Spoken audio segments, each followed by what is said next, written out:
Hello friends, स्वागत है आपका हमारे यूट्यूब चैनल जीएस बाय अभिषेक में।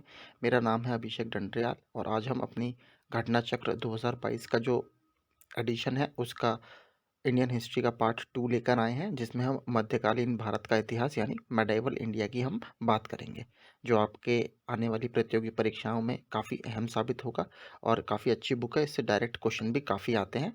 तो चलिए शुरू करते हैं और इसका पहला पार्ट आप हमारी प्लेलिस्ट में जाकर देख सकते हैं। इसके अलावा हमने 12,000 क्वेश्चंस की एक हिस्ट्री की और पॉलिटी की भी सीरीज़ चला रखी है, उसके भी हमने क्वेश्चंस अपलोड करे हुए हैं, आप उसको भी देख सकते हैं, जो आपके रिवीजन में काफ़ी हेल्पफुल साबित होगा।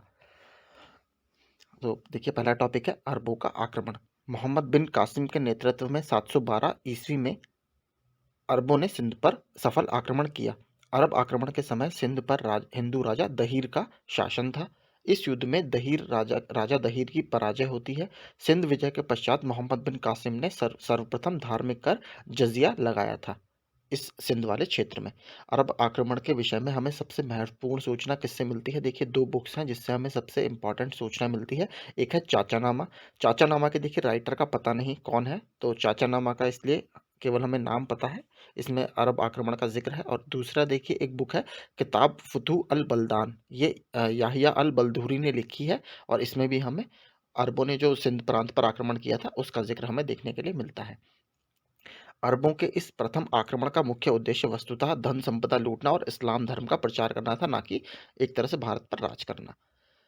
देखते हैं अब इसमें सबसे पहला महमूद गजनवी। इनका कार्यकाल इसका कब से रहा है? 998 से 1030 ईस्वी तक। तो 962 में अल्पतगीन ने नामक एक व्यक्ति ने गजनी में स्वतंत्र तुर्क राज्य की स्थापना की। 977 ईस्वी में अल्पतगीन का दास और दामाद सुबुक्तजिन गद्दी पर अधिकार कर लिया। सुबुक्तगिन की मृत्यु के पश्चात उसका पुत्र महमूद गजनवी 27 वर्ष की अवस्था में 998 ईस्वी में शासक बना। बगदाद के खलीफा ने महमूद गजनवी को यामीन उद दौला यानी साम्राज्य की दक्षिणी भुजा एवं अमीन उल मिल्लाह धर्म संरक्षक की उपाधियां प्रदान की थीं। तो अगर आपसे पूछे यामीन उद दौला और अमीन उल मिल्लाह किसको बोला जाता था, तो वो महमूद गजनवी को बोला जाता था। महमूद गजनवी ने सन 1001 ईस्वी में हिंदू शाही राजा जयपाल के विरुद्ध आक्रमण किया, जिसमें जयपाल की पराजय हुई। और ये कौन सा युद्ध था? देखिए, इसको बैटल ऑफ इसके बाद एक 1008-9 में एक युद्ध होगा, उसको बैटल ऑफ वैहिंद बोला जाएगा, अभी आपको बताऊंगा। हिंदू शाही राजा जयपाल के विरुद्ध आक्रमण किया, जिसमें जयपाल की पराजय हुई। महमूद गजनवी के भारत पर आक्रमण का मुख्य उद्देश्य क्या थी? धन लोलुपता थी, वो भी भारत को लूटना चाहता था। भारतीय इतिहास में महमूद गजनवी को लुटेरा एवं बुत शिकन यानी मूर्ति भंजक कहा गया है। इसका सबसे उल्लेखनीय आक्रमण गुजरात के सोमनाथ मंदिर का आक्रमण था। उस समय वहां पर शासक कौन था? भीम प्रथम था, जो कि किस वंश का था? गुजरात के चालुक्य वंश का या सोलंकी वंश का राजा था। महमूद गजनवी के दरबार में अलबरूनी, फिरदौसी, उतबी तथा बैहाकी जैसे विद्वान निवास करते थे। और अलबरूनी की किताब का नाम क्या है? किताब उल हिंद या तहकीक ए हिंद। और फिरदौसी की जो रचना है उसका क्या नाम है? शाहनामा। ये भी आप याद रखिएगा। अल बरूनी को अबू रेहान भी कहा जाता था। इसका जन्म 973 ईस्वी में ख्वारिज्म वर्तमान खीवा में हुआ था। अल बरूनी महमूद गजनवी के आक्रमण के समय भारत आया। उसकी पुस्तक किताबुल हिंद तत्कालीन इतिहास जानने में महत्वपूर्ण स्रोत है। उसके बाद आता है मोहम्मद गौरी 1175 से 1206। मोहम्मद गौरी गजनी के अधीन गोर प्रांत का शासक था। वह शंस बनी वंश से संबंधित था। मोहम्मद गौरी का प्रथम आक्रमण 1175 ईस्वी में मुल्तान पर हुआ। उस समय मुल्तान पर करमाती जाति के मुसलमान शासक थे। 1178 ईस्वी में गौरी ने गुजरात पर आक्रमण किया, किंतु मूलराज द्वितीय ने अपनी योग्य एवं साहसी विधवा मां नायिका देवी के नेतृत्व में आबू पहाड़ के निकट गौरी को परास्त कर दिया। मोहम्मद गौरी के सिक्कों पर एक ओर कलमा तथा दूसरी ओर लक्ष्मी की आकृति अंकित रहती थी। ये देखिए, काफी इंपॉर्टेंट क्वेश्चन है और ये भी पूछा जा चुका है। सल्तनत काल 1206 ईस्वी से 1526 ईस्वी तक। तो इसमें सबसे देखिए, सल्तनत काल में कई सारे राजवंश आए हैं। उसमें सबसे पहला राजवंश क्या है? गुलाम वंश है। इसके बाद कैसे आएगा? इसके बाद खिलजी वंश आएगा आपका, ठीक है। फिर तुगलक वंश आएगा, फिर सैयद वंश आएगा और फिर हमारा लोधी वंश आएगा। तो इस तरीके के 5 वंश इसमें आते हैं। तो सबसे पहले गुलाम वंश के बारे में देखते हैं। 1206 ईस्वी में मोहम्मद गोरी की मृत्यु के बाद कुतुबुद्दीन ऐबक ने गुलाम या ममलूक वंश की स्थापना की। और इसमें सबसे इंपॉर्टेंट कुतुबुद्दीन ऐबक की चलिए बात करते हैं। कुतुबुद्दीन ऐबक की राजधानी क्या थी? लाहौर थी। कुतुबुद्दीन ऐबक को भारत में तुर्की राज्य का संस्थापक भी माना जाता है। सिंहासन पर बैठने पर उसने सुल्तान की उपाधि धारण नहीं की, क्योंकि देखिए वो क्या था, वो एक स्लेव था। और होता क्या है, देखिए मोहम्मद गौरी जो होता है, जब वो वापस लौट रहा होता है भारत से, तभी खोखर जनजाति के लोग उसकी हत्या कर देते हैं। तो ये जो वो कुतुबुद्दीन ऐबक को कभी फ्री या उसको रिलीव कर ही नहीं पाता, इसलिए हमेशा स्लेव रहता है। और जो उस गुलाम होता है वो कभी सुल्तान की उपाधि धारण नहीं करता। वो क्या कहलाता है, वो उसने अपने आप क्या टाइटल लिया था? सिपह सलार का टाइटल लिया था। आगे देखते हैं। कुतुबुद्दीन ऐबक को लाख बख्श यानी लाखों देने वाला और कुरान ख्वां कहा गया है। ऐबक ने दिल्ली में कुव्वतुल इस्लाम और अजमेर में 2.5 दिन का झोपड़ा नामक मस्जिदों का निर्माण कराया था। अगला, कुतुबुद्दीन ऐबक ने कुतुब मीनार की नींव रखी, जिसे इल्तुतमिश ने पूरा करवाया। कुतुबुद्दीन ऐबक की मृत्यु चौगान के खेल, आधुनिक पोलो की भांति एक खेल हुआ करता था चौगान में, उसमें घोड़े से ये गिर गए थे खेलते हुए, और 1210 में इनकी मृत्यु हो जाती है। उसे लाहौर में दफनाया गया। कुतुबुद्दीन ऐबक का उत्तराधिकारी आराम शाह हुआ, जिसने केवल 8 महीने शासन किया। इल्तुतमिश ने 1211 ईस्वी में आराम शाह की हत्या कर कर सल्तनत की गद्दी प्राप्त कर ली। कुतुबुद्दीन ऐबक कुतुबुद्दीन का गुलाम और दामाद इल्तुतमिश ये इल्बारी तुर्क था। कुतुबुद्दीन ऐबक की मृत्यु के समय इल्तुतमिश बदायूं का सूबेदार था। इल्तुतमिश को दिल्ली सल्तनत का वास्तविक संस्थापक माना जाता है, और इसने ही अपनी जो राजधानी है वो लाहौर से दिल्ली स्थापित की थी। मोहम्मद गौरी ने 1206 में खोखरों के विद्रोह के समय इल्तुतमिश को असाधारण योग्यता के कारण उसे दासता से मुक्त कर दिया था। 1229 ईस्वी में इल्तुतमिश को बगदाद के खलीफा ने सुल्तान आजम की उपाधि प्रदान की थी, और उसको उसके शासन को वैधानिक स्वीकृति प्रदान की। और देखिए गुलाम वंश इनको क्यों बोला जाता है, क्योंकि जो इसके जो प्रथम 3 शासक रहे हैं, जिसमें कुतुबुद्दीन ऐबक था, इल्तुतमिश था और बलबन था, ये तीनों ही गुलाम थे। तो इसलिए इस वंश को क्या बोला जाता है? गुलाम वंश के नाम से जाना जाता है। इल्तुतमिश ने अपने वफादार गुलाम अमीरों की टुकड़ी रखी, जिसे उसने तुर्कान चहलगानी या चालीसा कहा जाता था। इसमें 40 उसके वफादार गुलाम अमीर हुआ करते थे। इसको बोला जाता था तुर्कान चहलगानी या चालीसा। इल्तुतमिश ने सल्तनत काल में 2 महत्वपूर्ण सिक्के, एक तो चांदी का टका जो कि 175 ग्रेन के बराबर था, और एक तांबे का जीतल इसने प्रारंभ किया। और इसने सिक्कों पर टकसाल, जहाँ पर वो सिक्के बनते थे, उसका नाम लिखवाने की परंपरा भी शुरू की। इल्तुतमिश के शासनकाल में मंगोल नेता चंगेज खां ख्वारिज्म के मंगबरनी का पीछा करते हुए भारत की उत्तर पश्चिमी सीमा तक आया था। और लेकिन इल्तुतमिश ने जलालुद्दीन मंगबरनी, इसका पूरा नाम था, इसको भारत में पनाह देने से मना कर दिया। और इससे क्या हुआ, जो चंगेज खान था वो भारत की तरफ नहीं आया। इल्तुतमिश को भारत में एकता प्रथा की शुरुआत का श्रेय दिया जाता है। इल्तुतमिश की मृत्यु 1236 में हुई। इल्तुतमिश की मृत्यु के बाद तुर्की अमीरों ने उसके पुत्र रुकनुद्दीन फिरोज शाह को गद्दी पर बैठाया। रुकनुद्दीन को जन समूह द्वारा अपदस्थ कर रजिया को सुल्तान बनाया। रजिया के मामले में पहली बार दिल्ली की जनता ने उत्तराधिकारी के प्रश्न पर निर्णय स्वयं लिया। रजिया सुल्तान 1236 से केवल 1240 तक केवल 4 साल ही शासन कर पाई थी। रजिया मध्यकालीन भारत की प्रथम महिला शासिका थी। रजिया पर्दा प्रथा त्याग कर पुरुषों के समान वस्त्र, कुबा यानी कोट, कुल्हा और टोपी धारण कर शासन का कार्य स्वयं संभालती थी। मिन्हास उस सिराज या मिन्हास से सिराज की बुक है, देखिए तबाकत नासिरी, उसके अनुसार रजिया ने 3 वर्ष 6 माह 6 दिन तक शासन किया। रजिया के विरुद्ध तबार हिंद यानी भटिंडा का जो एरिया था, उसका इक़्तिदार था अल्तुनिया ने विद्रोह किया था। रजिया ने अल्तुनिया से विवाह कर तुर्की सरदारों के विद्रोह को दबाने का प्रयास किया, किंतु वे असफल रहीं। रजिया की हत्या 1240 को डाकुओं द्वारा कैथल के पास कर दी गई। रजिया की मृत्यु के पश्चात बहराम शाह 1240 ईस्वी में गद्दी पर बैठा, जिसकी हत्या 1242 ईस्वी में कर दी गई। बहराम शाह की हत्या के बाद दिल्ली का सुल्तान अलाउद्दीन मसूद शाह बना, जो कि 1242 से 1246 तक रहा। 1246 ईस्वी में बलबन द्वारा किए गए षड्यंत्र द्वारा अलाउद्दीन मसूद शाह को अपदस्थ कर दिया गया और नसीरुद्दीन महमूद को सुल्तान बना दिया गया। मिन्हास उस सिराज की बुक तबाकत नासिरी इसी को समर्पित है। 1249 ईस्वी में बलबन ने अपनी पुत्री का विवाह सुल्तान नसीरुद्दीन से कर दिया। नसीरुद्दीन ने बलबन को उलूग खां की उपाधि और नायाब ममालिकात का पद दिया।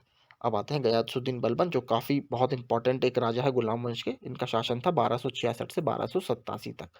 बलबन ने 1286 ईस्वी में गयासुद्दीन बलबन के नाम से दिल्ली की गद्दी पर बैठा। यह मंगोलों से दिल्ली की सुरक्षा करने में बहुत सफल रहा। बलबन ने सुल्तान की प्रतिष्ठा के लिए रक्त और लौह की नीति अपनाई थी। इसे इंग्लिश में बोलते हैं ब्लड एंड आयरन पॉलिसी। जैसे कोई भी उसके खिलाफ अगर आवाज़ उठाता था तो वो उसको मारने के लिए दौड़ता था और सीधे उसकी आवाज़ को शांत कर देता था। मतलब उसने अपने राज्य में विद्रोह जब भी पनपता था उसको एकदम से अपनी ताकत से शांत कर दिया। बलबन ने राजा को धरती पर ईश्वर का प्रतिनिधि यानी नियामत खुदाई माना। तो देखिए, नियामत खुदाई किसने टाइटल लिया है अगर आपसे पूछे तो वो जियासुद्दीन बलबन ने टाइटल लिया है। और अगर उलूग खां की बात करें तो उलूग खां भी इसी का नाम था। बलबन का मानना था कि सुल्तान जिल्ले अल्लाह यानी जिल्ले इलाही अर्थात ईश्वर का प्रतिबिंब यानी ईश्वर की छाया होता है, और जिस तरह भगवान को पूजते हैं उसी तरह आपको अपने शासक को भी पूजना चाहिए। बलबन ने दीवाने अर्ज नामक सैन्य विभाग की स्थापना करी, क्योंकि देखिए इसके शासनकाल में जो नॉर्थ वेस्ट वाला प्रोविंस है या उत्तर पश्चिम वाला जो एरिया है वहाँ पर लगातार मंगोल आक्रमण बढ़ रहे थे, और उन्हीं से इसने रक्षा करने के लिए ब्लड एंड आयरन पॉलिसी भी अपनाई और एक नए सैन्य विभाग की स्थापना की, ताकि जो हमारी सीमा है उसकी रक्षा अच्छे से की जा सके। बलबन ने सजदा और पैबोस की प्रथा की शुरुआत की, जो ईरानी परंपराओं से ग्रहण की गई थी। सजदा आपको पता है कि लोग जब राजा आता है तो उसके आगे झुकना, और पैबोस मतलब राजा के चरणों को, kissing the feet of king यानी राजा के चरणों को चूमना। बलबन ने अपने दरबार में प्रतिवर्ष ईरानी त्योहार नवरोज मनाने की भी प्रथा शुरुआत की थी। अमीर खुसरो को भारत का तोता अथवा तूतीय हिंद तथा अमीर हसन दहलवी को भारत का सादी कहा जाता था। बलबन की मृत्यु के बाद उसका पौत्र कैक्यूबाद उसका उत्तराधिकारी हुआ। उसके पश्चात अल्पकाल के लिए क्यूमर्स या कैयुमार्स बोलते हैं इसे, वो शासक बना। जलालुद्दीन ने क्यूमर्स की हत्या करके राजगद्दी पर अधिकार कर लिया, और जलालुद्दीन किसकी स्थापना की? खिलजी वंश की स्थापना की, जो कि 1290 से 1320 तक रही। इसमें केवल दो ही शासक सबसे इंपॉर्टेंट है, एक तो जियाउद्दीन खिलजी है और दूसरा हमारा अलाउद्दीन खिलजी, तो फेमस है ही। गुलाम वंश के पतन के पश्चात 1290 ईस्वी में जलालुद्दीन फिरोज खिलजी ने खिलजी वंश की स्थापना की। जलालुद्दीन खिलजी के काल में दिल्ली के संत सीदी मौला को हाथी के पैरों के नीचे कुचलवा दिया था। तो देखिए, जलालुद्दीन खिलजी ने अपने काल में दिल्ली का कोई एक संत थे सीदी मौला, इसको हाथी के पैरों के नीचे कुचलवा दिया था। तो ये इंपॉर्टेंट है, याद रखिएगा। जलालुद्दीन खिलजी की हत्या उसके भतीजे और दामाद अलाउद्दीन खिलजी द्वारा 1296 में धोखे से कड़ा मानिकपुर, ये इलाहाबाद के पास का एरिया था, वहां पर कर दी गई। अलाउद्दीन खिलजी ने शासन किया 1296 से 1316 तक। अलाउद्दीन खिलजी ने अपने सिक्कों पर स्वयं का नाम सेकंड अलेक्जेंडर या द्वितीय सिकंदर, सिकंदर ए सानी के रूप में उत्तीर्ण करवाया। अलाउद्दीन खिलजी दिल्ली सल्तनत का पहला शासक था जिसने योग्यता के आधार पर पदों का वितरण किया। इसने कोई, देखिए किसी का बेटा है अधिकारी का, तो उसको ऐसे नौकरी नहीं दी, इसने मेरिट के आधार पर पदों का वितरण किया। अलाउद्दीन ने रामचंद्र देव को राय रायन की उपाधि दी थी। गुप्तचर विभाग का मुख्य अधिकारी बरीद ममालिक था। देखिए, जो बरीद होते थे, बरीद क्या होते थे? ये गुप्तचर विभाग से संबंधित है। गुप्तचर लोग जो थे, जो स्पाइस होते थे, वो ये होते थे, और उसके अंतर्गत बरीद या संदेशवाहक या हराकारा थे। इसके अलावा अलाउद्दीन खिलजी ने राजस्व व्यवस्था से भ्रष्टाचार और लूट को खत्म करने के लिए एक नए विभाग, दीवान मुस्तखराज, डिपार्टमेंट ऑफ एरियर्स बोलते हैं इंग्लिश में, उसकी स्थापना की। अलाउद्दीन ने सीरी का किला, हजार खम्बा महल या प्लेसेस ऑफ हजार पिलर्स, हौजे खास, जमात खाना मस्जिद और अलाई दरवाजा का निर्माण कराया था अलाउद्दीन ने। और देखिए, एक बात और पूछी जाती है अलाई दरवाज़ा के लिए कि ये कहाँ पर हमें कमल कली, यानी जैसे जो बेल होती है हमारी जिसके लास्ट में कमल की कली बनी हुई होती है, उसका हमें सबसे पहले चित्रण कहाँ पर देखने को मिलता है? तो वो खिलजी राजवंश का जो अलाई दरवाज़ा है वहीं पर हमें वो कमल की बेल देखने के लिए मिलती है। ये भी क्वेश्चन आ चुका है। अलाउद्दीन ने केंद्र पर एक बड़ी और स्थायी सेना रखी जिसे वह नगद वेतन देता था। अलाउद्दीन ने सैनिकों की हुलिया लिखने एवं घोड़ों को दागने की प्रथा का आरंभ किया, जिससे केवल अच्छी क्वालिटी के घोड़े ही सेना में भर्ती हों, और सैनिक जो हैं वो भी उनका डिस्क्रिप्टिव रोल वहाँ पर वो मेंटेन करता था, जिससे केवल अच्छे और कुशल सैनिक ही उसकी सेना में भर्ती हों। अलाउद्दीन पहला सुल्तान था जिसने भूमि की पैमाइश कर लगान वसूल करना आरंभ किया, और इसके बारे में कहा जाता है, देखिए टैक्स लगभग 50 से 52% तक ये वसूलता था, भूमि कर, तो काफ़ी ज़्यादा कर्ज था।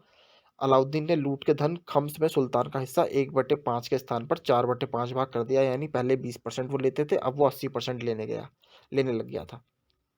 इब्न बतूता ने रहला, इसामी ने फुतूहत सलातिन, और अमीर खुसरो ने खजाइनुल फुतूह की रचना की है। देखिए, मध्यकालीन भारत में आपको रचनाएं बहुत मिलेंगी, तो आप प्लीज़ उसको मैचिंग में वो काफ़ी आती हैं, तो आप याद रखिएगा।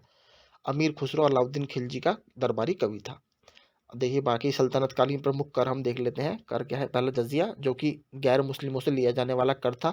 जक़ात क्या होता था? मुस्लिमों से लिया जाने वाला धार्मिक कर। खुम्स क्या होता था? युद्ध में लूट से प्राप्त धन। और खराज क्या होता था? गैर मुस्लिम जो कृषक थे उनसे लिया जाने वाला कर।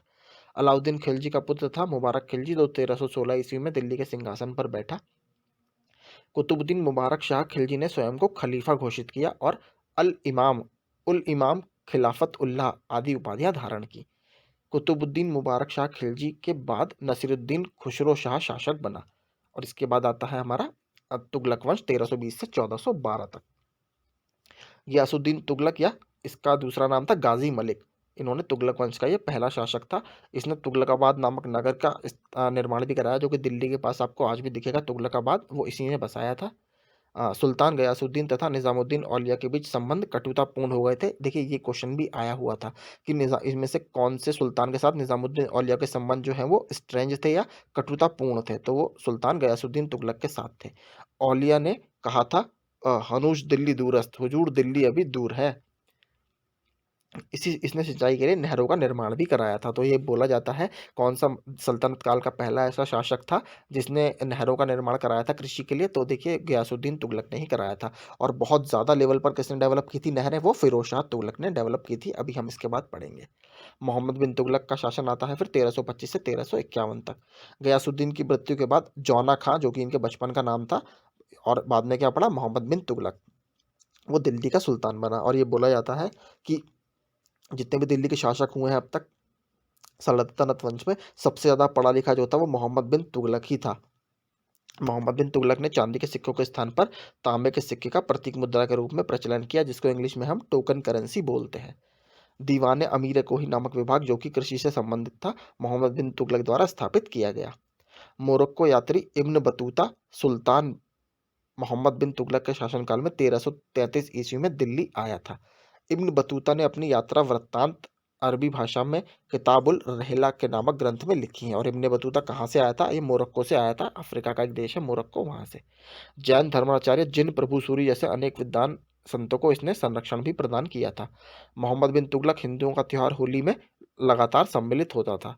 और देखते हैं मोहम्मद बिन तुगलक की जो प्रमुख योजनाएं हैं वो क्या थी। दोआब में कर वृद्धि, राजधानी में परिवर्तन, कहाँ पर? दिल्ली से दौलताबाद या देवगिरी ले गया था।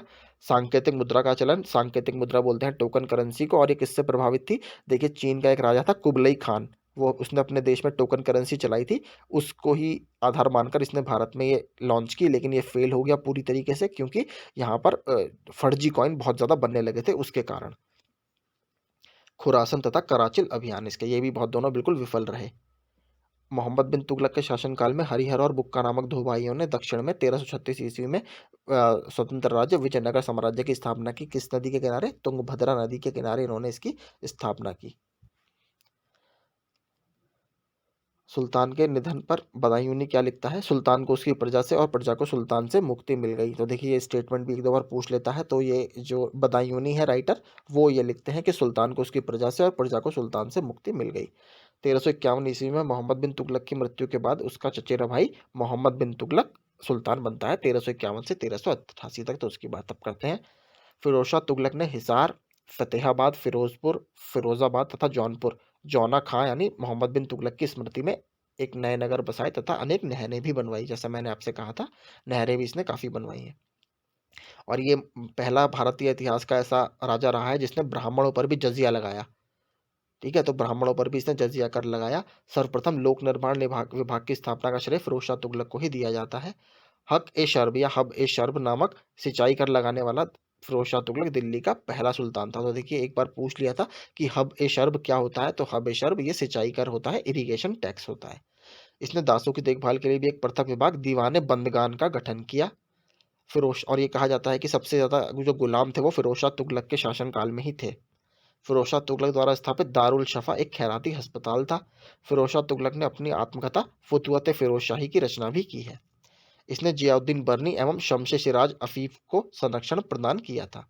इसने अद्दा एवं बिक नामक सिक्के जारी किए थे जो तांबे और कांसे से निर्मित थे। ये क्वेश्चन काफी अच्छा है। देखिए इल्तुतमिश ने कौन से जारी किए थे? टंका और जीतल, जो कि चांदी और तांबे से बने थे। इसने जो सिक्के जारी किए वो क्या थे?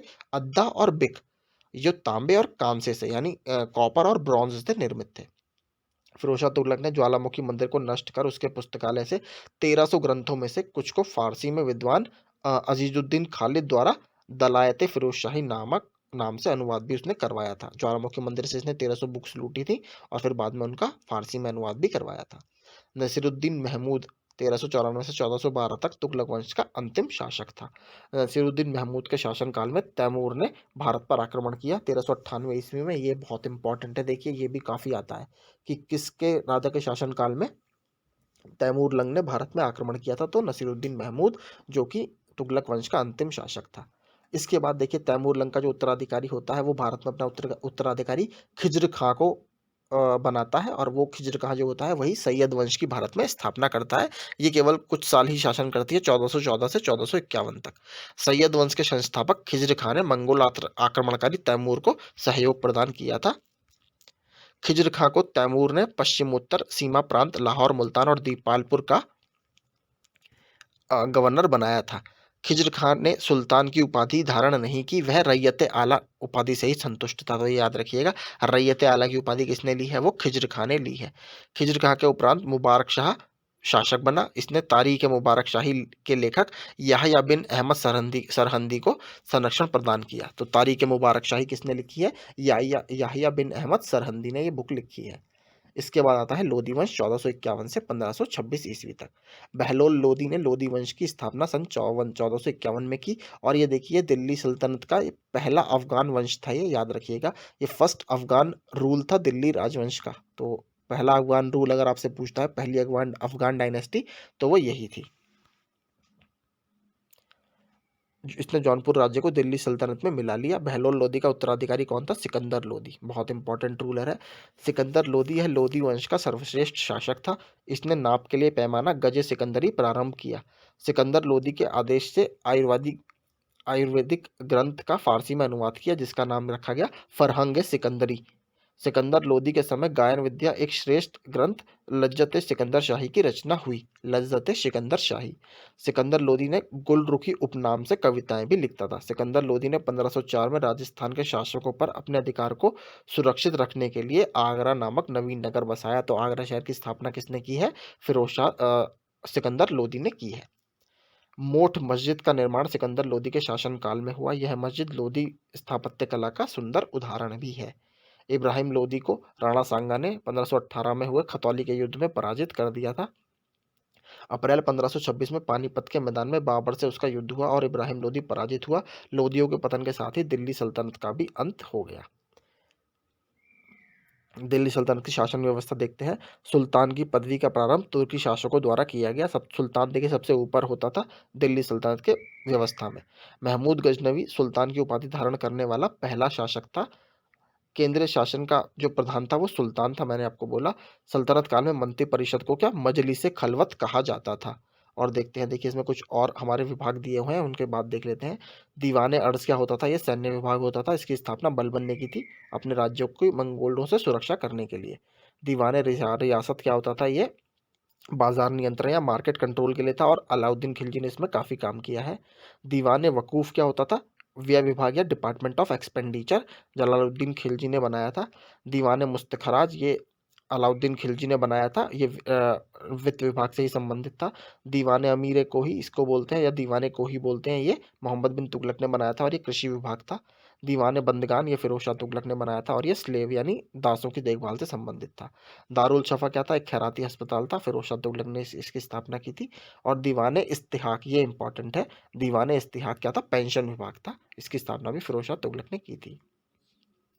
इसके अलावा दीवान रसालत क्या था? ये विदेश विभाग था।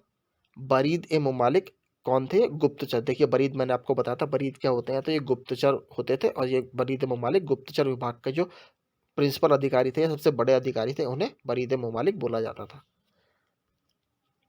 ये देख लीजिए आप जो सल्तनत कालीन मुख्य बुकें हैं, तो किताबुल हिंदिया तहकीक हिंद किसने लिखी है? अलबरूनी ने लिखी है। शाहनामा बता चुका हूँ आपको, फिरदौसी ने लिखी है। तबाकत नासिरी किसकी है? मिन्हास सिराज की है। तारीख फिरोज शाही किसकी है? जियाउद्दीन बरानी की है। रहला किसकी है? रहला इब्न बतूता की है, जो कि भारत में कहाँ से आया था? मोरक्को से आया था। किसके शासनकाल में भारत आया है ये? आया है मोहम्मद बिन तुगलक के शासनकाल में भारत। किताबुल यामिनी किसकी है? उतबी की है। खजाइनुन फुतूह और तुगलक नामा किसकी है? ये अमीर खुसरो की है। और श्री कृष्ण विजय ये किसकी है? मालाधर बसु। ये इंपॉर्टेंट है, श्री कृष्ण विजय मालाधर बसु, इसको याद रखिए।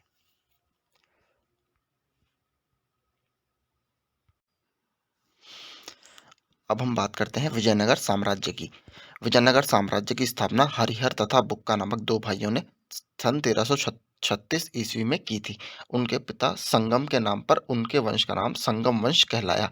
देखिए, विजयनगर साम्राज्य में टोटल 4 वंश रहे हैं। इसमें कौन कौन से? संगम वंश, सलूवा वंश, तुलुव वंश और अराविडु वंश। ये 4 वंश रहे हैं, इनको याद रखिएगा। और जो कृष्णदेव राय हैं वो हमारे इसमें तुलुवा वंश से संबंधित हैं। सबसे इंपॉर्टेंट यही बात है। सबसे पहले आया संगम वंश, फिर आया सलूब वंश, फिर आया तुलुव वंश और फिर आता है हमारा लास्ट में अराविडु वंश। और कृष्णदेव राय जी तुलुव वंश से संबंधित थे। तो उनके पिता संगम के नाम पर उनका वंश संगम वंश कहलाया, सबसे पहले वालों का। कृष्णदेव राय तुलुव वंश का शासक था, जैसे मैंने आपको बताया। कृष्णदेव राय के शासन काल को तेलुगु साहित्य का स्वर्ण युग भी कहा जाता है।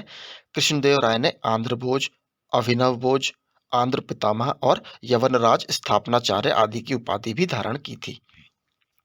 कृष्णदेव राय ने संस्कृत भाषा में जामवंती कल्याणम और तेलुगु भाषा में अमुक्त मलयाद नामक ग्रंथ की रचना की थी। और देखिए, बीच में पहले ये पढ़ लेते हैं, काफ़ी इंपॉर्टेंट है। देखिए, विजयनगर साम्राज्य में कुछ बहुत सारे ट्रेवलर्स आए थे अलग अलग राजाओं के शासन काल में। तो ये पूछता रहता है कि कौन किस देश से आया था और किस राजा के शासन काल में आया था। तो हम देख लेते हैं। यात्री का नाम निकोलो कोंटी, कौन से देश से आया? इटली से। शासक का नाम क्या था उस समय? देवराय फर्स्ट। अब्दुल रज्जाक फारस या पर्सिया ईरान इसको बोलते हैं, किस शासक के टाइम में? देवराय सेकंड के टाइम में। डोमिंगो पायस पुर्तगाल से, कृष्णदेव राय के टाइम में। बारबोसा और दुआर्ते बारबोसा पूरा नाम था इसका, ये भी पुर्तगाल से आया था कृष्णदेव राय के शासन काल में। और नोनीज ये भी पुर्तगाल से, अच्युत राय के शासन काल में। तो ये आप याद रखिएगा।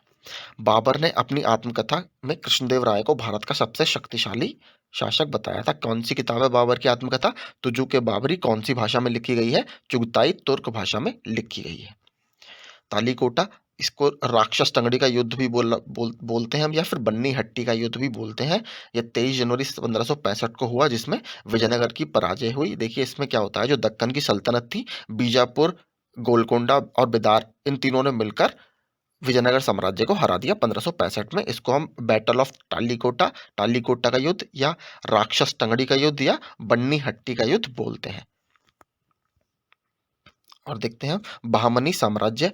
जफर खां, इनका असली नाम वैसे हसन गंगू भी था। 1347 से 1358 तक नामक एक सरदार अलाउद्दीन हसन बहामन शाह की उपाधि धारण करके 1347 में सिंहासन पर बैठा और बहामनी राज्य की स्थापना की। इसने गुलबर्ग को अपने साम्राज्य की राजधानी बनाकर उसका नाम एहसानाबाद कर दिया। अब देखिए, ये भी बहुत आता है कि कौन सी शाही का राज्य कौन से वाले? बीजापुर, अहमदनगर, बिरार, गोलकोंडा, बिदार में था। इनमें से किस किस में कौन कौन सी वंश का राज था? तो देखिए, सबसे पहले देखते हैं। बीजापुर में आदिल शाही, और इसका संस्थापक कौन था? यूसुफ आदिल शाह। स्थापना इसकी कब हुई? 1489 में। दूसरा राज्य था अहमदनगर। इन सभी को हम दक्कन की या दक्षिण की सल्तनत बोलते हैं, याद रखिएगा। अहमदनगर में निजाम शाही था। संस्थापक कौन था? मलिक अहमद। इसकी स्थापना कब हुई? 1490। बरार में क्या था? इमाद शाही, फतह उल्लाह इमाद शाह। और स्थापना कब हुई? 1484 में। गोलकोंडा में क्या था? कुतुब शाही, कुली कुतुब शाह, आपने सुना भी होगा नाम, गोलकोंडा का किला। और स्थापक कौन था? कुली कुतुब शाह, देखिए वही है। और स्थापना 1518 में। और बिदार बरीद शाही थी यहाँ पर, और अमीर अली बरीद सन 1526 में इसकी स्थापना हुई। अब देखते हैं हम कश्मीर के बारे में। सुहादेव नामक एक हिंदू ने 14वीं शताब्दी के प्रारंभ में कश्मीर में हिंदू राज्य की स्थापना की। कश्मीर का प्रथम मुस्लिम शासक शम्मीर था। 1420 में अली शाह का भाई शाही खां जैन अल आब्दीन के नाम से सिंहासन पर बैठा। जैन अल आब्दीन धार्मिक रूप से सहिष्णु था, और इसी कारण से कश्मीर का अकबर भी कहा जाता है। देखिए, इसने कई सारे काम भी कराए थे विकास के। वहां पर ये कहा जाता है कि इस जैन अल आब्दीन ने जो फ्लोटिंग आइलैंड्स हैं वो बनवाए हैं, कुछ नदियों पर पुल बनवाए थे। इसके अलावा जो लकड़ी की नक्काशी का काम आपने देखा होगा जम्मू कश्मीर में काफ़ी होता है, वो भी इंट्रोड्यूस वहाँ पर इसने ही किया था। तो ये काफ़ी इंपॉर्टेंट कुछ चीज़ें हैं। इसके अलावा पश्मीना शॉल बनाने का जो काम है वो भी वहाँ पर इसने बहुत बड़े लेवल पर शुरू कराया था। अब जौनपुर की देखते हैं। दिल्ली सल्तनत की दुर्बलता का लाभ उठाकर मलिक सरवार ने जौनपुर में स्वतंत्र शर्की राजवंश की नींव डाली। तो इसका संस्थापक कौन था? मलिक सरवार। साहित्य और स्थापत्य कला में उन्नति के कारण ही जौनपुर को भारत का शिराज कहा जाता है। देखिए आपने जौनपुर में कई सारी मस्जिदें हैं जिसमें लाल दरवाज़ा मस्जिद है, ठीक है, अटाला मस्जिद है और जामी मस्जिद है। तो ये इनका अलग ही पूरा एक आर्किटेक्चर स्टाइल है, जिसमें जिसको शर्की राजवंशों ने हमारा डेवलप किया। और ये जौनपुर के आसपास के जितने क्षेत्र हैं वहाँ पर ये बनाया गया है। जौनपुर की स्थापना हमने पढ़ा था, तुगलक वंश जब पढ़ी थी, तो मोहम्मद बिन तुगलक के बचपन का नाम जौना खां था। फिरोज शाह तुगलक जो उसका कज़न था, चचेरा भाई था, उसने ही उसकी याद में जौनपुर नामक एक शहर की स्थापना की। इब्राहिम शाह ने 1408 में अटाला मस्जिद का निर्माण कराया। देखिए वही बता रहा था मैं। और इसका देखिए लास्ट रूलर भी काफ़ी पूछ लेता है कि अंतिम शासक कौन था, तो इब्राहिम शाह शर्की नहीं, हुसैन शाह शर्की इनका अंतिम शासक था। हुसैन शाह शर्की, ये याद रखिएगा। अब मालवा देखते हैं। मालवा, मलावा नहीं मालवा होता है ये। मालवा में खिलजी वंश की स्थापना महमूद शाह ने की थी। देखिए वो वाला खिलजी वंश नहीं है ये, दिल्ली सल्तनत वाला दूसरा खिलजी वंश है। मालवा में खिलजी वंश की स्थापना महमूद शाह ने की थी। मांडू के किले का निर्माण हुसंग शाह ने करवाया था। बाज बहादुर एवं रूपमती के महल का निर्माण सुल्तान नसरुद्दीन शाह ने करवाया था। दिलावर खां, जिसको हुसैन खां गौरी भी बोलते हैं, ने 1401 में मालवा को स्वतंत्र प्रांत घोषित कर वहां का स्वतंत्र शासक बन गया था। मांडू में हिंडोला महल का निर्माण गयासुद्दीन खिलजी ने करवाया था। देखिए हिंडोला महल और रूपमती वाला महल ये काफी पूछता है। तो हिंडोला महल का निर्माण गयासुद्दीन खिलजी ने कराया था। और जो अब्बास बहादुर एवं रूपमती महल का निर्माण वो नसीरुद्दीन शाह ने करवाया था। इसको याद रखिएगा। बात करते हैं मेवाड़ की।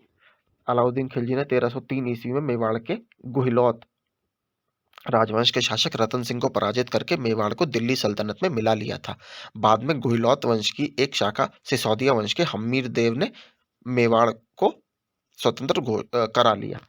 राणा कुंभ ने 1448 ईस्वी में चित्तौड़ में एक विजय स्तंभ का निर्माण करवाया। ये भी काफी पूछता है, इसको आप प्लीज याद कर लीजिए। खानवा का युद्ध 1527 ईस्वी में राणा सांगा एवं बाबर के बीच हुआ, जिसमें बाबर विजयी हुआ। हल्दी घाटी का युद्ध 1576 में राणा प्रताप एवं अकबर के बीच हुआ, जिसमें इसको कुछ लोग मानते हैं अनिर्णित लड़ाई रही, कुछ लोग मानते हैं कि इसमें महाराणा प्रताप की हार हुई। तो ये डिस्प्यूटेड है। अब देखते हैं भक्ति आंदोलन। भक्ति आंदोलन का वास्तविक विकास 7वीं सदी तथा 12वीं सदी के मध्य दक्षिण भारत में हुआ। देखिए दो इसकी ब्रांचें रही हैं। सबसे पहले जो स्टार्ट हुआ है ये, तो ये साउथ इंडिया दक्षिण भारत में स्टार्ट हुआ है। फिर जब उत्तर भारत में मध्यकालीन भारत में जब सूफीवाद का उदय होता है, तो उसी के रिएक्शन में उत्तर भारत में भी हमारा भक्ति आंदोलन का उदय होता है। तो आप याद रखिएगा। दक्षिण भारत में भक्ति आंदोलन का विकास 12 अलवार एवं 63 नैनार संतों के माध्यम से किया गया। ये हम बात कर चुके हैं। पल्लव वंश के शासनकाल में ये उपजे थे। भक्ति आंदोलन को दक्षिण भारत से उत्तर भारत में लाने का श्रेय रामानंद को जाता है। रामानंद का जन्म 1299 ईस्वी में प्रयाग, वर्तमान प्रयागराज में हुआ था और इन्होंने प्रयाग तथा वाराणसी में शिक्षा प्राप्त की। रामानंद के प्रमुख 12 शिष्यों में पद्मावती और सुरसरी महिलाएं, कबीर जुलाहा, रैदास चमार, सेना नाई तथा पीपा राजपूत थे। तो देखिए कई सारे हर तबके के जो लोग थे वो इनके शिष्य थे, जो कहीं ना कहीं इनकी पॉपुलैरिटी, इनकी उस समय प्रसिद्ध लोकप्रियता को दर्शाता है। सबसे देखिए कबीर के बारे में काफी पूछता रहता है। कबीर निर्गुण भक्ति धारा से जुड़े कबीर ऐसे संत थे। निर्गुण भक्ति धारा होती है गॉड विदाउट एट्रीब्यूट्स, कि गॉड के कुछ एट्रीब्यूट्स नहीं है, तो उनको निर्गुण और सगुण भक्ति धारा दो टाइप के संत होते हैं। तो कबीर जो थे वो निर्गुण भक्ति धारा से जुड़े संत थे। तो निर्गुण भक्ति धारा में कबीर ऐसे संत थे जिन्होंने संत होने के बाद भी पूर्णतः गृहस्थ जीवन का निर्वाह किया। बीजक संत कबीर के उपदेशों का संकलन है। और देखते हैं गुरु नानक का जन्म 1469 को अविभाजित पंजाब के तलवंडी, जो आधुनिक ननकाना साहिब है, वहां पर हुआ था। गुरु नानक 1469 से 1539 में सिख धर्म की स्थापना की। और देखिए एक बार इनको कालानुक्रम में लगाने के लिए आ गया था। 4 लोगों को, कबीर को, गुरु नानक को, चैतन्य महाप्रभु को और मीराबाई को। तो आप इनको इनका सन देख के प्लीज ये भी याद कर लीजिएगा कि कौन पहले था कौन बाद में था। मीराबाई मेड़ता के रतन सिंह राठौर की इकलौती पुत्री थी। मीराबाई का विवाह राणा सांगा के बड़े पुत्र भोजराज से हुआ था। मीराबाई ने 4 ग्रंथों की रचना की। ये ग्रंथ है बरसी का मायरा, गीत गोविंद टीका, राग गोविंद और राग सोरठ। अब देखते हैं तुलसीदास। तुलसीदास का जन्म 1532 ईस्वी में उत्तर प्रदेश के बांदा जिले के राजापुर गांव में हुआ था। तुलसीदास ने अनेक ग्रंथ लिखे, जिसमें सबसे इंपॉर्टेंट हमें पता है रामचरितमानस, कवितावली, दोहावली तथा विनय पत्रिका सर्वोत्तम है। नामदेव। महाराष्ट्र में भक्ति आंदोलन को लोकप्रिय बनाने में नामदेव की महत्वपूर्ण भूमिका थी। इनके गुरु विसोबा खेचर या खेचर नाथ थे। नामदेव वरकरी संप्रदाय से संबंधित थे। अगले हैं रैदास। रैदास चमार जाति के थे और काशी में निवास करते थे। इन्होंने रैदासी संप्रदाय की स्थापना की। दादू दयाल, ये भी काफी इंपॉर्टेंट है।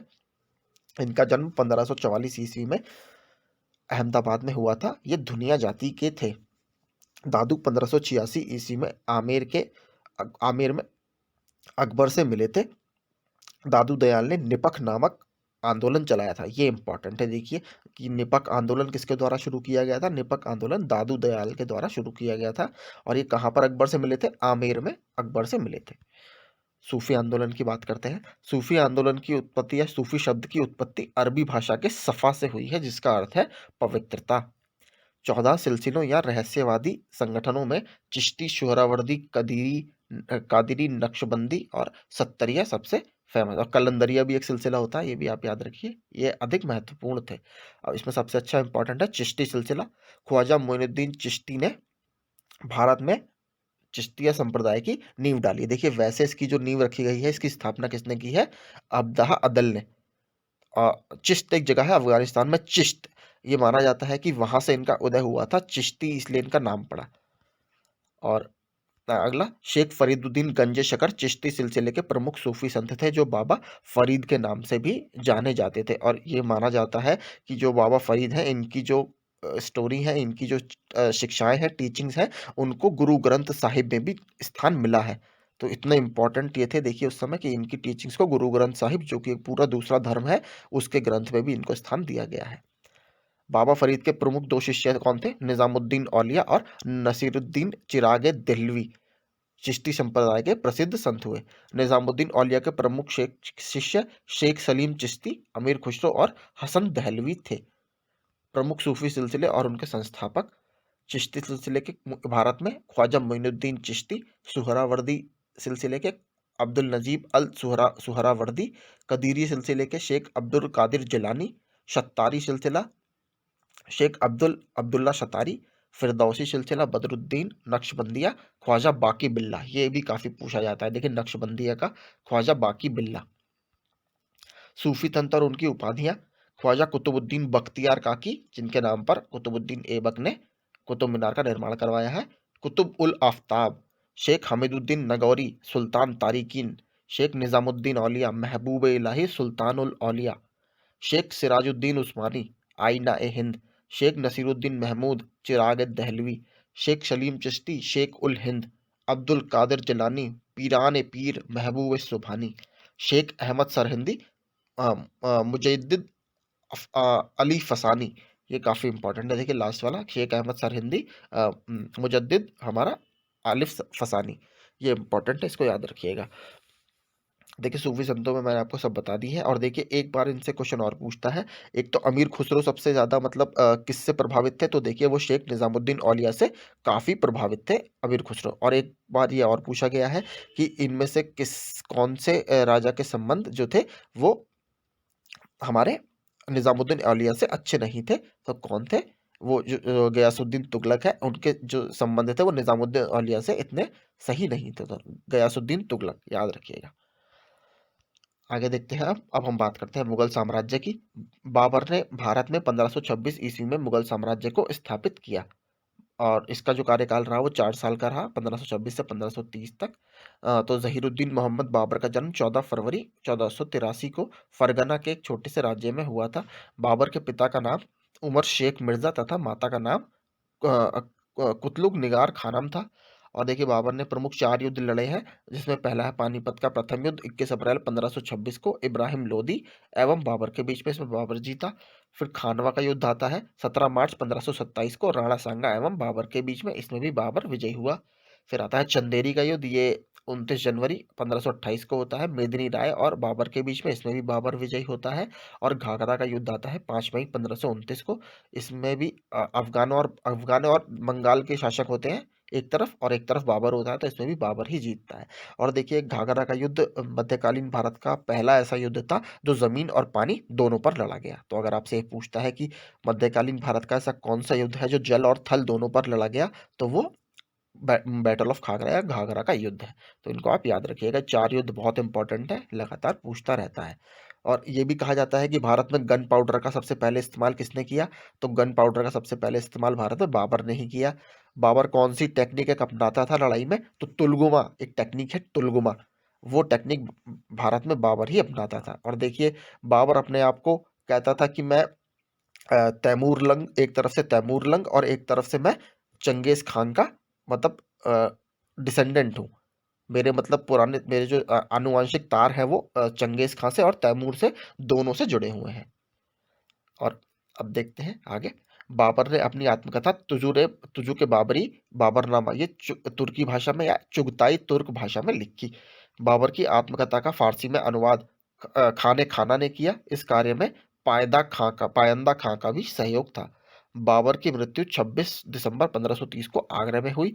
देखिए पहले उसको आरामबाग आगरा में दफनाया गया था, लेकिन उसकी इच्छा थी कि मुझे काबुल में दफनाया जाए, तो उनको काबुल में दफनाया गया। और देखिए जो हम कहेंगे चार बाग जो स्टाइल है डेवलपमेंट का, गार्डन बनाने का या हमारे पार्क बनाने का, तो चार बाग स्टाइल की जो नींव रखी है भारत में वो बाबर ने ही रखी है। तो चार बाग स्टाइल बहुत फेमस था मुगल शासनकाल में, तो उसकी नींव बाबर ने ही भारत में रखी है। और देखिए बाबर की जो चुगताई तुर्क है, इसमें हम एक बात जो बुक है बाबरनामा, इसमें हमें पता है इसने कृष्णदेव जो विजयनगर साम्राज्य है उसकी बात भी की है, और कहा है कि उस समय ये भारत का सबसे शक्तिशाली साम्राज्य था। हुमायूं, हुमायूं का देखते हैं 1530 से 1540, उसके बाद बीच में ये शेरशाह सूरी से हार जाता है और बाद में दोबारा 1515 से 1556 तक दोबारा राज करता है।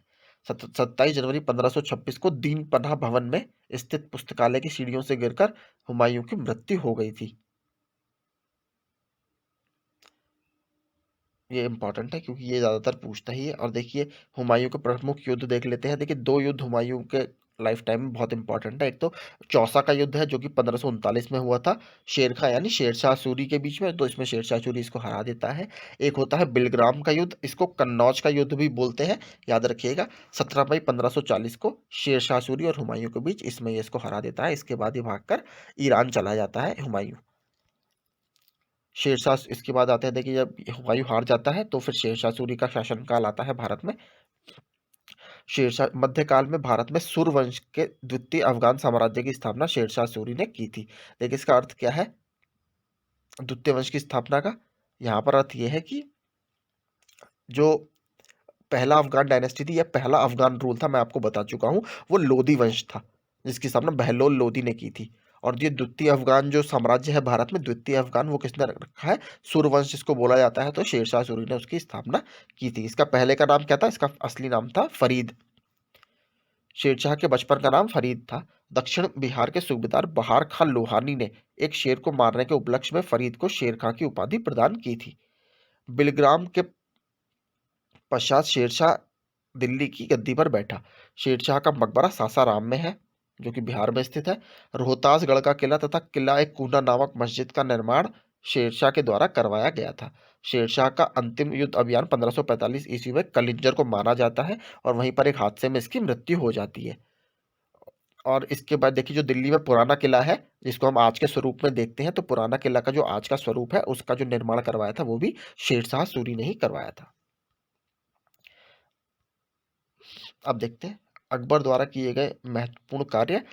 देखिए पहले अकबर के बारे में पढ़ते हैं फिर इस लिस्ट को देखेंगे। अकबर 1556 से 1605 तक। अकबर का जन्म 15 अक्टूबर 1542 को हुमायूं की पत्नी हमीदा बानो बेगम के गर्भ से अमरकोट के राजा वीरसाल के महल में हुआ।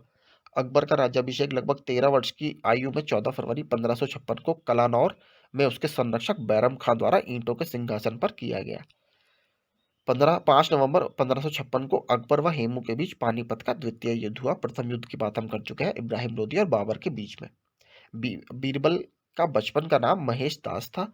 अकबर के दीवान टोडरमल ने भू राजस्व के क्षेत्र में इसमें आई ने दहशाला सिस्टम था या दहशाला व्यवस्था में ख्याति अर्जित की थी। अकबर के दरबार में प्रसिद्ध संगीतकार तानसेन रहते थे। अकबर ने तानसेन को कंठाभरण वाणी विलास की उपाधि भी दी थी। और तानसेन का देखिए मूल नाम क्या था, तानसेन का मूल नाम रामतनु पांडे था। और इसके बाद इन्होंने देखिए मुस्लिम धर्म को भी अपना लिया था। तब इनका क्या नाम था, अता अली खां। ये भी आप याद रखिएगा, मीर अता अली खां।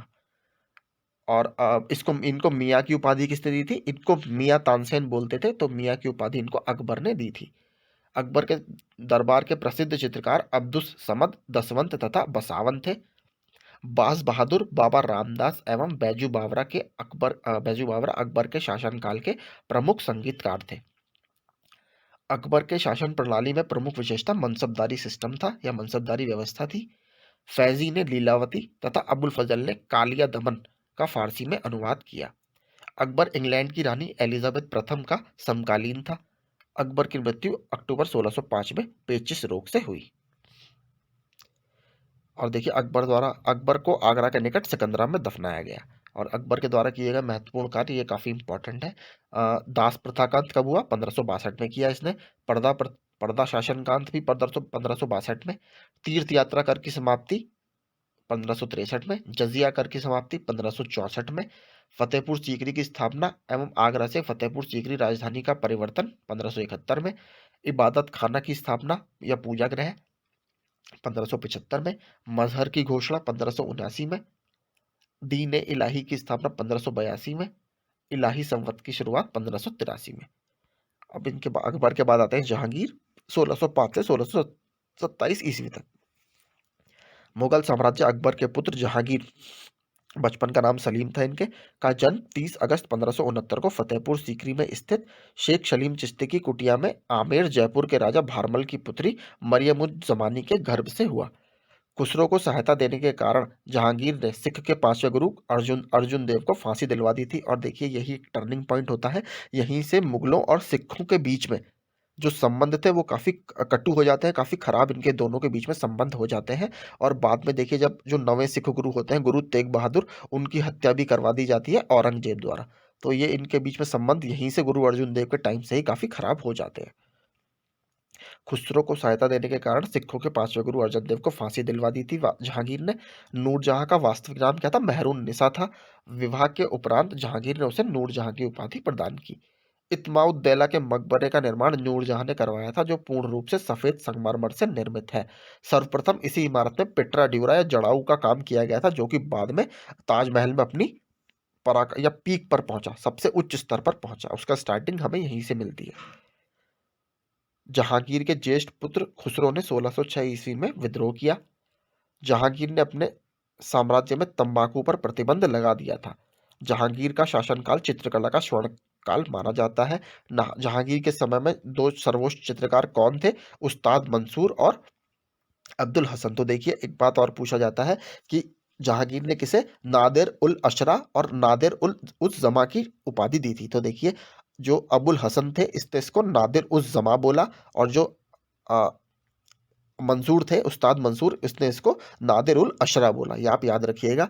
इसके अलावा चित्रकला के एक अलग विभाग की स्थापना भी इसने आगरा में की थी। आगरा में इसने पूरा सेपरेट पेंटिंग का डिपार्टमेंट बनवाया था। और उसका जो हेड था वो किसके हेड में, उसका जो प्रेसिडेंट था या मुख्य था, हमारा चीफ था, वो कौन था, अका रिजा।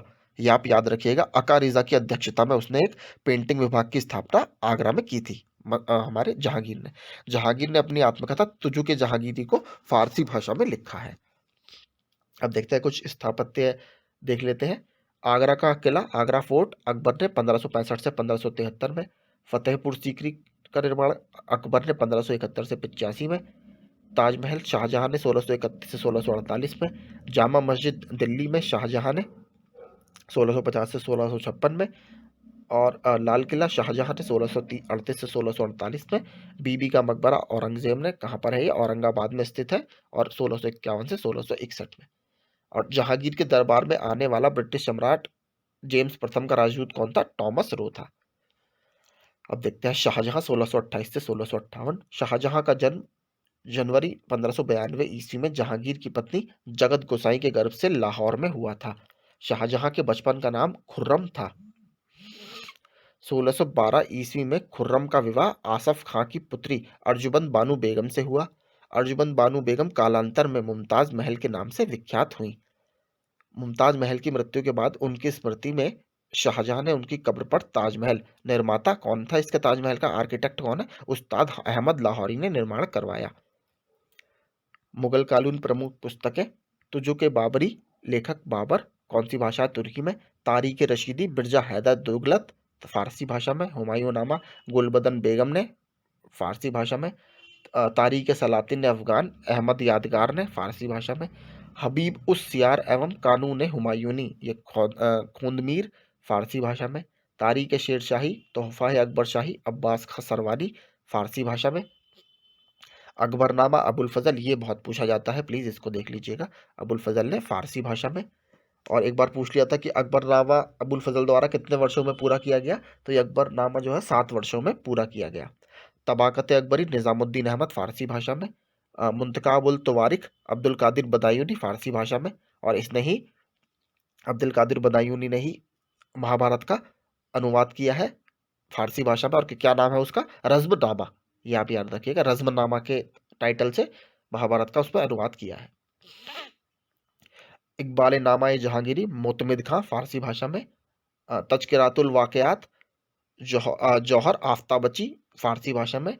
वाक़ियात मुश्ताकी, रिज़्कुल्लाह मुश्ताकी, फारसी भाषा में। अप्रैल 1658 ईस्वी में धर्मत का युद्ध शाही सेना और औरंगजेब के बीच में हुआ, जिसमें शाही सेना की पराजय हुई। 1658 में सामूगढ़ का युद्ध दारा शिकोह और औरंगजेब के बीच में हुआ, इसमें दारा शिकोह की पराजय हुई। देखिए, ये धर्मत और सामूगढ़ ये लगाने के लिए आते रहते हैं, और किस पे? आपके कालानुक्रम में। तो अप्रैल में हुई है, अप्रैल 1658 में धर्मत का युद्ध, और मई 1658 में हुआ है सामूगढ़ का युद्ध। तो आप याद रखिएगा, पहले धर्मत का हुआ है, बाद में सामूगढ़ का हुआ है, और इसमें सामूगढ़ वाले में दारा शिकोह की पराजय हो जाती है। दारा शिकोह ने सिर्र अकबर के नाम से उपनिषदों का अनुवाद भी करा था। शाहजहां की मृत्यु 22 जनवरी 1666 को हुई। अब आते हैं औरंगजेब। औरंगजेब 1658 से 1707 तक भारत में रहा।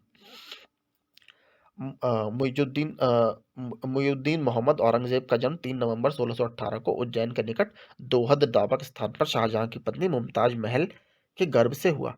औरंगजेब ने जुलाई 1658 में अपना पहला राज्याभिषेक कराया और दूसरा राज्याभिषेक 1659 में दिल्ली में ही करवाया। देखिए, ये क्वेश्चन भी पूछा जाता है कि इसमें से किस मुगल शासक का राज्यारोहण 2 बार हुआ है, या किस मुगल शासक ने अपना राज्यारोहण 2 बार करवाया है? तो औरंगजेब ने अपना राज्यारोहण 2 बार करवाया था। औरंगजेब ने इस्लाम धर्म को स्वीकार न करने के कारण 1675 ईस्वी में सिखों के नवे गुरु तेग बहादुर की हत्या कर दी थी, मैंने बताया था। और गुरु अर्जन देव की किसने की थी? जहांगीर ने। औरंगजेब वीणा नामक वाद्य यंत्र बजाने में दक्ष था। औरंगजेब ने हिंदुओं पर पुनः जजिया कर लगा दिया था। औरंगजेब की मृत्यु 21 फरवरी या 3 मार्च 1707 को अहमदनगर में हुई। मुगल शासन व्यवस्था देख लेते हैं। मुगल काल में मीर बख्शी सैन्य विभाग का प्रधान था। मुगल प्रशासनिक शब्दावली में माल शब्द भू राजस्व से संबंधित था। मुगलों की सैन्य व्यवस्था दशमलव प्रणाली पर आधारित थी। न्याय विभाग का प्रमुख काजी उल कुजात होता था। अकबर के समय में भूमि को उपज के आधार पर 4 श्रेणियों में विभक्त किया गया। पोलज, पराती या परती या परौती इसको बोलते हैं, चाचर एवं बंजर। की जिस तरह की भूमि है उसकी ऊपर पोलज किस तरीके से, मतलब वो कितना उसमें अन्न पैदा होता है, कि एक मान लीजिए 1 बीघा में इतना पैदा हो रहा है तो वो अच्छी श्रेणी में होगी, अगर कम पैदा हो रहा है तो वो बंजर श्रेणी में होगी या खराब होगी। मुगल बादशाह एवं उनके मकबरे, देखिए बाबर का मकबरा कहाँ पर? काबुल है। बाबर को इनिशियली कहाँ पर दफनाया गया था? मैं आपको बता दूं, आरामबाग, आगरा के पास, लेकिन बाद में उसकी मर्जी थी मुझे काबुल में दफनाया जाए, तो उसके बाद में उसको निकालकर काबुल में दोबारा दफनाया गया। हुमायूं का मकबरा कहाँ पर है? दिल्ली में, जिसको हुमायूं टॉम्ब कहते हैं। अकबर का मकबरा आगरा सिकंदरा में है। जहांगीर, देखिए जहांगीर की मृत्यु कहाँ होती है? जहांगीर की मृत्यु एक बार पूछ ली थी, तो जहांगीर की मृत्यु कश्मीर में होती है, लेकिन इसको दफनाया कहाँ पर गया है? शाहदरा एक जगह है लाहौर में, वहां पर इसको दफनाया गया है। शाहजहां का मकबरा आगरा में है ही। और औरंगजेब का कहाँ पर है? औरंगाबाद या दौलताबाद में। अब देखते हैं मराठों का उत्कर्ष। शिवाजी को मराठा साम्राज्य का संस्थापक कहा जाता है। शिवाजी का जन्म 6 अप्रैल 1627 या 19 फरवरी 1630 को शिवनेर के दुर्ग में हुआ था। शिवाजी के पिताजी का नाम शाहजी भोंसले एवं माता का नाम जीजाबाई था। शिवाजी ने मुगलों के प्रतिनिधि राजा जय सिंह के साथ जून 1665 ईस्वी में एक संधि कर ली। यह संधि पुरंदर की संधि के नाम से जानी जाती है। तो 1665 में होती है पुरंदर की संधि। शिवाजी ने रायगढ़ को अपनी राजधानी बनाया था। 1665 ईस्वी में शिवाजी ने बीजापुर के सेनापति अफजल खां की हत्या कर दी। 1674 ईस्वी में शिवाजी का राज्याभिषेक काशी के प्रसिद्ध विद्वान गंगा भट्ट द्वारा करवाया गया था। रायगढ़ के किले में ही इनका राज्यारोहण हुआ था, ये भी आप याद रखिएगा। और इन्होंने तभी छत्रपति की उपाधि धारण की थी। मराठा प्रशासन में अष्टप्रधान नाम की मंत्री परिषद हुआ करती थी। और ये पूछ लेता है, देखिए सुमंत एक होगा इसमें, सुमंत। देखिए सुमंत और या दबीर, ये काफी पूछा जाता है कि ये कौन सा मंत्री था। तो ये विदेश मंत्री था। बाकी भी हम देख लेते हैं। पेशवा राजा का प्रधानमंत्री, अमात्य वित्त एवं राजस्व मंत्री, वकीया नवीस या मंत्री राजा के दैनिक कार्यों तथा दरबार की प्रतिदिन की कार्यवाही का विवरण रखता था। सचिव राजकीय पत्र व्यवहार का कार्य देखना। सुबंत या दबीर विदेश मंत्री। सेनापति या सर ए नौबत सेना की भर्ती, संगठन, रसद आदि का प्रबंधन करना। पंडित राव विद्वानों और धार्मिक कार्यों के लिए अनुदानों का दायित्व निभाना। न्यायाधीश, ये कौन थे? मुख्य न्यायाधीश थे। शिवाजी के उत्तराधिकारी संभाजी।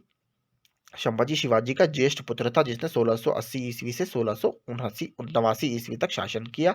राजा राम शिवाजी के कनिष्ठ पुत्र। राजा राम के नेतृत्व में मुगलों के विरुद्ध मराठा स्वतंत्रता संग्राम जारी रखा। राजा राम ने संभाजी के पुत्र शाहू के प्रतिनिधि के रूप में शासन भी किया था। ताराबाई, राजा राम की मृत्यु के बाद विधवा ताराबाई ने अपने 4 वर्षीय पुत्र शिवाजी द्वितीय को गद्दी पर बैठाया एवं संघर्ष जारी रखा। फिर आते हैं शाहू जी। शाहू जी के शासनकाल में मराठा शक्ति का विस्तार होता है। चौथ एवं सरदेशमुखी भूमिकर राजकीय आय के स्रोत थे। देखिए एक बार और एक चीज पूछ ली थी कि मराठा साम्राज्य में सरनोबत किससे संबंधित था। तो देखिए जो हमें पता है, मराठा साम्राज्य के जो किले थे वो काफी इंपॉर्टेंट थे, जिसमें रायगढ़ का दुर्ग है, इस तरीके के जो सिंधु दुर्ग किला है, ये सब काफी बहुत इंपॉर्टेंट थे। तो इसकी सुरक्षा के लिए मराठाओं ने तीन हमारे सैनिक अपॉइंट किए थे, 3 अधिकारी अपॉइंट किए थे, जिसमें पहला था हवलदार, दूसरा था सबनिस और तीसरा था सरनोबाद। तो सरनोबाद बेसिकली हमारे किले की सुरक्षा से संबंधित था, या अगर ऑप्शन में आपको सैन्य प्रशासन दिखता है तो आप वही लगाइएगा, सरनोबाद। प्रमुख पेशवा देख लेते हैं।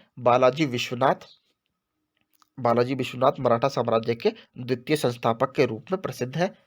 पेशवा बाजीराव प्रथम हमारा बाजीराव श्रेष्ठ मराठा सेनापति सिद्ध हुए। 1733 ईस्वी में संपूर्ण मालवा क्षेत्र तथा गुजरात पर मराठा आधिपत्य हुआ।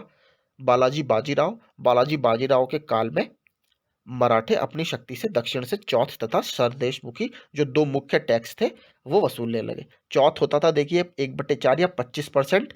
और वो क्या होता था, अगर आपको मराठाओं की इनरोड्स मतलब मराठा की रेड अपने राज्य में नहीं करवानी, तो एक तरह से उससे बचने के लिए 1/25 लगा, या हम कहते हैं टैक्स, उनको देना पड़ता था।